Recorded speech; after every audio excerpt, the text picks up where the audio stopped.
एक दिन जब तथागत उपदेश दे रहे थे, उस समय एक व्यक्ति ने उनसे पूछा, मैं ध्यान करना चाहता हूँ, लेकिन ध्यान करने बैठता हूँ तो मन नहीं लगता है।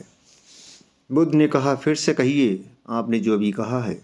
उस व्यक्ति ने वही बात फिर से कह दी। बुद्ध ने कहा कि एक बार और बोलिए। व्यक्ति ने फिर से वही बात कह दी। इस बार बुद्ध ने कहा कि अब मैं आपके प्रश्न का उत्तर देता हूँ। मन में विचारों के अभाव का नाम ध्यान है। मन का भोजन विचार है, और जब हम मन को उसका भोजन यानी विचार नहीं देते हैं, तब मन ध्यान में लग जाता है। बुद्ध ने भी अपनी बात 3 बार दोहराई।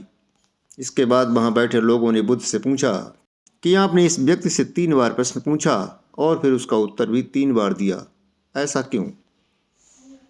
बुद्ध ने कहा, मेरा अनुभव है कि अधिकतर लोग सिर्फ प्रश्न पूछने के लिए प्रश्न पूछ लेते हैं, हमारा और खुद का समय नष्ट करते हैं। मैं 3 बार प्रश्न इसलिए पूछता हूँ ताकि सामने वाले की गंभीरता मालूम हो जाए। पूछने वाले को भी अपने प्रश्न के मामले में गंभीर रहना चाहिए।